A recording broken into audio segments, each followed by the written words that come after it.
Hello, my name is Jesulana Akiele. Welcome to my presentation on enhancing lunar lander performance with DeepQ networks. The goal of the project is to apply DQN and double DQN on the control system of a lunar lander for improved performance. In this project, I make use of OpenAI's lunar lander environment. This is a part of OpenAI's GEM, a popular simulation used in reinforcement learning. In this game, the objective is to safely land a spacecraft on the moon's surface. The player controls the lander's thrusters to navigate and manage its descent, and the challenge is to land it between two flags marks without crashing. Points are awarded for a safe landing and deducted for fuel usage, crashing, or straying away from the landing zone. I chose the lunar lander because it's a great representation of a real-world problem, similar to how space agencies land probes on celestial bodies. It requires careful control and planning, making it a perfect candidate for reinforcement learning algorithms. Moreover, OpenAI GEM provides a standardized environment, making it easier to focus on algorithm development rather than the intricacies of game design. It offers a consistent platform for benchmarking the performance of various learning algorithms. This game poses several challenges typical in reinforcement learning. There's a continuous state space requiring the agent to learn from a wide range of positions and velocities. There's a need for balancing exploration and exploitation, and learning a policy that navigates the trade-off between fuel consumption and safe landing. By overcoming these challenges, our agent can demonstrate the capability of reinforcement learning algorithms to handle complex, nuanced tasks that have both immediate and delayed consequences, much like decisions made in real-world scenarios. So at its heart, DQN is an advancement of the traditional Q-learning algorithm. So while Q-learning is effective in environments with discrete, limited state spaces, it struggles with more complex scenarios like Lunar Lander, which has a continuous state space. This is where DQN comes into play. DQN combines traditional reinforcement learning with deep neural networks. The neural network in our case approximates the Q-value function, which is a measure of the quality of a particular action in a given state. This approximation allows the agent to make decisions in environments with vast or continuous state spaces. So two key innovations that make DQN stand out from its predecessors. First is the concept of experience replay. In our project, as the agent interacts with the environment, it stores its experiences. These are the states, actions, rewards, and new states in a replay buffer. Periodically, it samples a batch of these experiences to update the neural network, and this process breaks the correlation between consecutive learning samples, leading to more stable and efficient training. The second innovation is the use of fixed Q targets. So in traditional Q learning, we continually update a single Q value estimate, which can lead to unstable learning dynamics. DQN addresses this by using two separate networks, one for the current Q value estimation and another for the target Q value. These target values are updated less frequently, enhancing stability. Building upon the foundation of DeepQ networks, we arrive at double DeepQ networks, or DDQN. While DQN marked a significant leap in reinforcement learning, it wasn't without its flaws, one of which is the overestimation of Q values. This is where DDQN comes into the picture of our project. DDQN specifically addresses the overestimation bias inherent in DQN. This bias occurs because DQN uses the same network to both select and evaluate an action, often leading to overly optimistic value estimations. In DDQN, this issue is resolved by decoupling the action selection from its evaluation. So we maintain two neural networks, much like in DQN, one for the current Q value and another for the target Q value. However, the key difference in DDQN is in the update rule. When updating the Q values, the action is selected using the current network, but its value is evaluated using the target network. So this subtle change significantly reduces the overestimation bias, leading to more accurate value estimates. In our project, implementing DDQN resulted in a more stable and reliable learning process for the lunar lander. By reducing overestimations, the agent learned more realistic strategies to successfully land the spacecraft, balancing exploration and exploitation more effectively.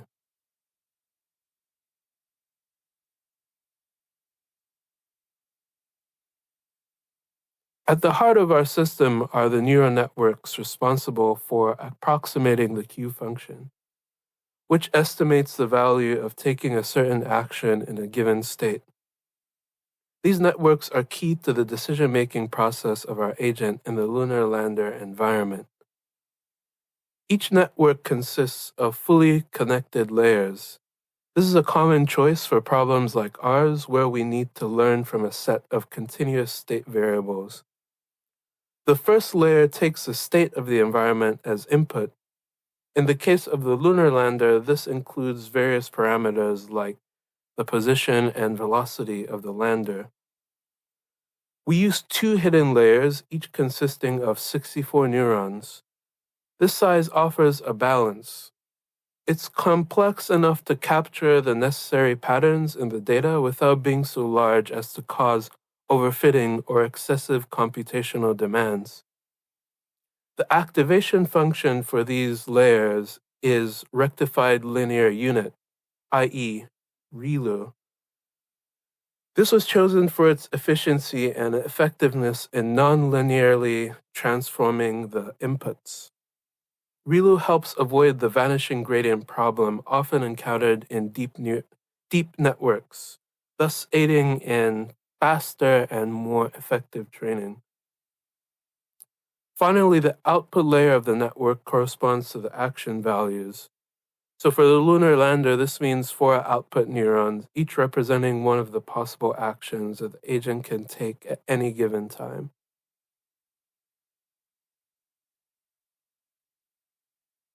The architecture choices, from the number of layers and neurons to the activation functions, were made with the aim of creating a model that is both capable and efficient.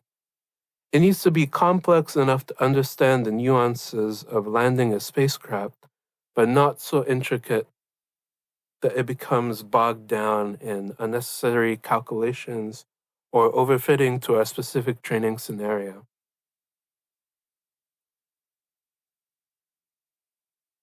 So the training of our agent, this is like the most critical component, as it's during this phase that the agent learns to navigate and successfully land the lunar rover.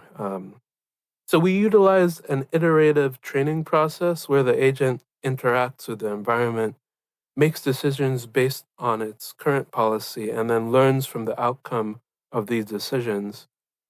A key aspect of our training is the exploration strategy, specifically the epsilon greedy approach. This strategy balances exploration, i.e., trying new actions, and exploitation, i.e., using known information. So initially, our agent has a high probability of taking random actions to explore the environment thoroughly. This randomness ensures that the agent doesn't get stuck in a local optimum and has an opportunity to learn a wide range of behaviors. As training progresses, epsilon gradually decreases, allowing the agent to rely more on its learned experiences. This gradual shift is crucial for the agent to refine its strategy and improve its performance in landing the spacecraft. In our implementation, both DQN and DDQN models used a learning rate of 0.005. This rate determines how much a neural network weights are updated during training, and a carefully chosen learning rate is vital for convergence. If it's too high, the model may oscillate or diverge, and if it's too low, the training might be too slow or stall. So another important parameter is the discount factor, i.e. gamma, and that was set to 0.99.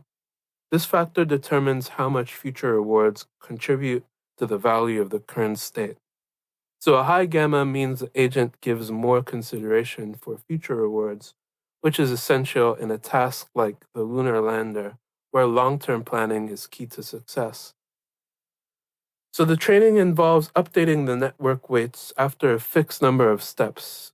In our case, every 4 to 10 steps. It varied depending on the training, as you'll see in the results. So this update frequency ensures that the agent continually learns from its recent experiences without being overwhelmed by too much information all at once. So I'm going to talk a bit about the results now.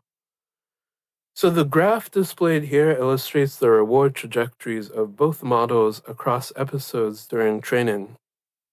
Initially, we observed that the DDQN model, seen in orange, achieved faster convergence, typically within approximately 3,000 episodes. This was anticipated as DDQN is designed to reduce the overestimation of action values by decoupling selection and evaluation of the bootstrap action. This inherent advantage often translates to more efficient learning processes. In contrast, our DQN model, seen in blue, initially lagged behind. It showed greater variance in reward and took longer to converge, which was indicative of its vulnerability to overestimation of Q values. However, through rigorous tuning of hyperparameters, network architecture, and learning rates, we made significant improvements. So notably, we're able to enhance the DQN's performance to converge comparably to the DDQN and impressively in under 1,000 episodes. This rapid convergence also came with increased stability in the reward trajectory. It's important to mention that while fine-tuning the DQN, a byproduct was the destabilization of the DDQN's performance, leading to increased variability in its reward outcomes. So the change in DDQN stability as a result of tuning the hyperparameters can be seen clearly in this graph. So we notice that the DDQN's performance, which typically showcased a stable ascent towards higher rewards, exhibits increased fluctuations after tuning. This instability was not present in the initial stages, but through iterative tuning, while we enhanced the convergence speed of our DQN model, we inadvertently affected the DDQN. So it's a striking example of how sensitive these algorithms are to hyperparameter adjustments. In closing this section, these results highlight a key takeaway. So while DDQN has mechanisms to stabilize learning, both algorithms can be fine-tuned to achieve quick and stable convergence. The trade-off, however, comes in the form of sensitivity to hyperparameter settings and the need for careful calibration to avoid performance instability.